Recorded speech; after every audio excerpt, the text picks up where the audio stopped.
নমস্কার বন্ধুরা, আপনারা দেখছেন রাজকুমারী কুকিং হাউস। রাজকুমারী কুকিং হাউসে আজকে স্পেশাল রান্না হলো মাছের ডিমের বড়া দিয়ে আমি টক তৈরি করে নেব। কড়া চাপিয়ে দিয়েছিলাম, মাছের ডিমের মধ্যে সামান্য বেসন দিয়ে বড়াগুলো বেশ ভালোভাবে বড় বড় করে ভেজে নেব।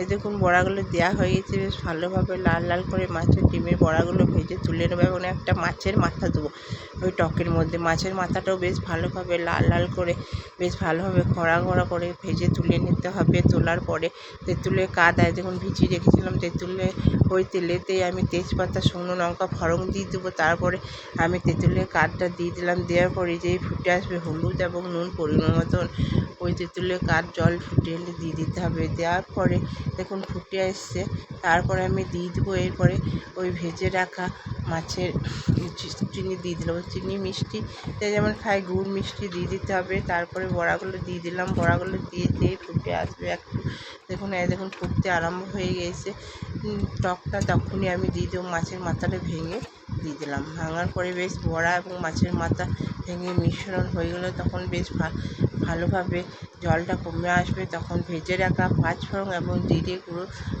ধনে গুঁড়ো দিয়ে দিতে হবে। পাঁচফোড়ন অবশ্যই দিতে হবে, মাছের টকে পাঁচফোড়ন না দিলে একটা টেস্ট আছে না। এইভাবে আপনার মাছের ডিমের বড়ার টক করে নেবেন, দেখবেন গরম ভাতে খেতে খুব ভালো লাগে। আর এই যে গরম টক ছাড়া ভাত খাওয়াই যাচ্ছে না।